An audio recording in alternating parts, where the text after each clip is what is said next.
नमस्कार। प्रस्तुत है आज का चिंतन। व्यक्तित्व गठन का तात्पर्य है अपने समूचे जीवन क्रम को संभालना। यह तभी संभव है जब जिंदगी के प्रत्येक हिस्से को ध्यान से देखा जाए। कहाँ पर कौन कमी है, इस पर गौर किया जाए, तभी इन कमियों को दूर कर पाना संभव बन पड़ेगा। सामान्यतः हमें अपने दोष दिखाई नहीं पड़ते। हमें अपने चिंतन के सामने मार्क्स, गांधी फीके लगते हैं। स्वयं की चरित्र निष्ठा विवेकानंद, दयानंद से बढ़कर आंकी जाती है। व्यावहारिक क्रियाकलापों के सामने राम मोहन रॉय, ईश्वरचंद विद्यासागर बौने लगते हैं। अपने में कहीं कोई दोष दिखाई नहीं पड़ता। भूले भटके कोई कमियां दिखाने का प्रयास भी करे तो उसे ईर्ष्यालु या शत्रु की संज्ञा प्रदान की जाती है। परिणाम यह होता है कि हमारा समूचा व्यक्तित्व भौना बनकर रह जाता है। अपने दोष देखने की जगह दूसरों की कमियां देखने में रस मिलता है। अच्छी से अच्छी चीज़ में कोई न कोई कमी खटकती है, यहाँ तक कि परमात्मा में दोष निकाल लिया जाता है। अपने शक्ति व स्वयं की खपत इसी में होती रहती है, पर छिद्रान्वेषण की प्रवृत्ति संसार में कहीं सुंदरता नहीं देखने देती। महापुरुषों, समाज सेवियों, लोक नायकों आदि के दर्शन कराकर उनकी महानता की चर्चा करने पर चित्त खिन्न हो जाता है। यही नहीं, मौका पाकर उनके दोष गिनाने शुरू कर देते हैं। उन्हें भी अहंकारी, स्वार्थी आदि अवगुणों से ग्रसित कहकर दोषी सिद्ध कर दिया जाता है। सृष्टि में गुण है और दोष भी।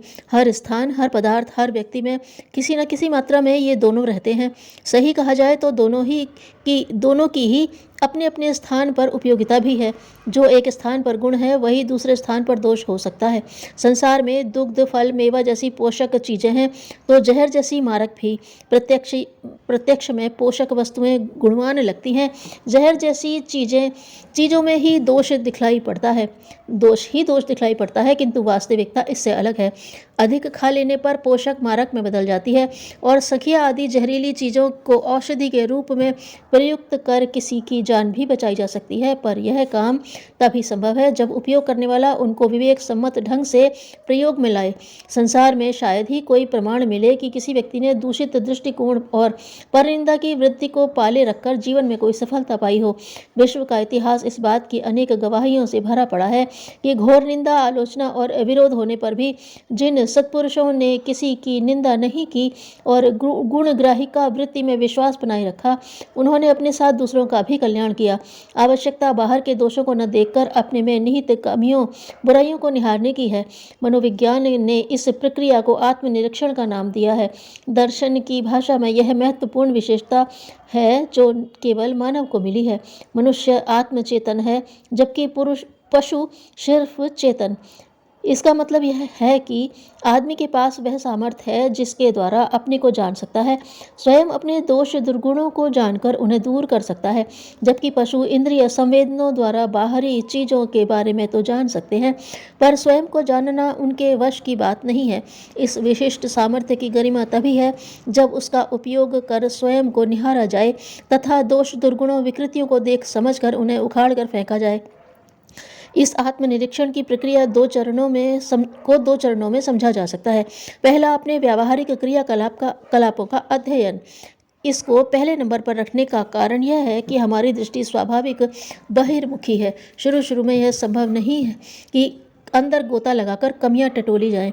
यदि नित्य प्रति व्यावहारिक गतिविधियों का बारीकी से अध्ययन किया जाए तो मालूम होगा कि स्वयं द्वारा किए गए क्रियाकलापों में लगभग 30-40% ऐसे बचकाने हैं जो स्वयं की गरिमा के अनुकूल नहीं हैं।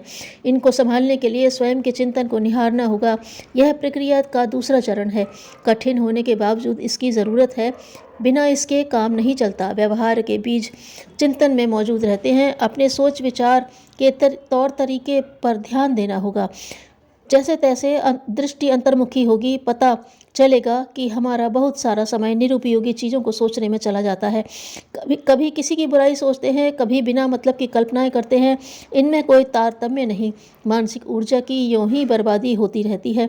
दूसरों की बुराइयां, उन्हें परेशान करने के तौर तरीके सोचने की जगह चिंतन को सुसंबद्ध करना होगा। वास्तव में आत्मनिरीक्षण का क्रम तब तक अधूरा है जब तक इसके साथ आत्म सुधार की विधि न जुड़ी हो। इसका मतलब मतलब है ईर्ष्या, डाह, द्वेष आदि तमाम दोषों को हटाकर इसमें सत प्रवृत्तियों की पूरी फसल उगाना। यह काम ठीक किसान जैसा है। वह खेत में बुआई के पहले से खरपतवार निकालना शुरू कर देता है और फसल उग जाने के बाद भी अपना यह निराई का कार्यक्रम नहीं छोड़ता। प्रक्रिया के इस पहलू में लगभग ऐसा ही करना होता है। व्यावहारिक जीवन क्रम में दया, करुणा, सेवा, सहृदयता का किस स्तर पर कैसा समावेश हो, इसके लिए चिंतन के स्तर पर पूरी तैयारी करनी होगी। प्रयत्नपूर्वक इन्हें व्यवहार में उतारने के प्रयास करने होंगे। जैसे जैसे इनका अभ्यास क्रम शुरू होगा, अपने दोष साफ साफ दिखलाई पड़ने लगेंगे। स्थिति बिल्कुल बदल जाएगी। जहाँ पहले दूसरों के दोष दिखाई देते थे और अपने गुण, वहाँ अब दूसरों में गुण दिखाई देने लगेंगे और अपने में दोष। मन चतुर किसान की तरह इसी में व्यस्त रहेगा कि अपने अवगुण निकाल कर कैसे बाहर करें और दूसरों में जो गुण झलक रहे हैं उन्हें अपने में किस तरह आरोपित किया जाए। महर्षि दत्तात्रेय ने यही क्रम अपनाया था। उन्होंने जब अपनी दोष दृष्टि त्याग कर श्रेष्ठता ढूंढ कर अपने में रोपित करने की वृत्ति जगाई, तो तब उन्हें चील, कुत्ते, मकड़ी, मछली, भृंग जैसे तुच्छ प्राणी भी गुणों की भंडार दिखने लगे। यही नहीं, उन्होंने इन्हें गुरु के स्थान पर सुशोभित किया। इनसे शिक्षा ग्रहण करते गए। हम चाहें तो चोरों से भी सावधानी, सतर्कता आदि अनेक गुणों को सीख सकते हैं। अपने दोष और दूसरों के गुण तलाशने को यदि हम ठीक ठीक अपना लें तो न केवल अपना व्यक्तित्व संभलेगा, बल्कि सारी दुनिया हमारे लिए उपकार, सद्भावना का उपहार लिए खड़ी दिखाई देगी। उपयुक्त यही है कि अपनी सारी चेतना को आत्मनिरीक्षण व आत्मसुधार की प्रक्रिया में केंद्रित किया जाए। अज्ञान प्रेरित साधनों का उपयोग मनुष्य को पतन की ओर ले जाता है। धन्यवाद।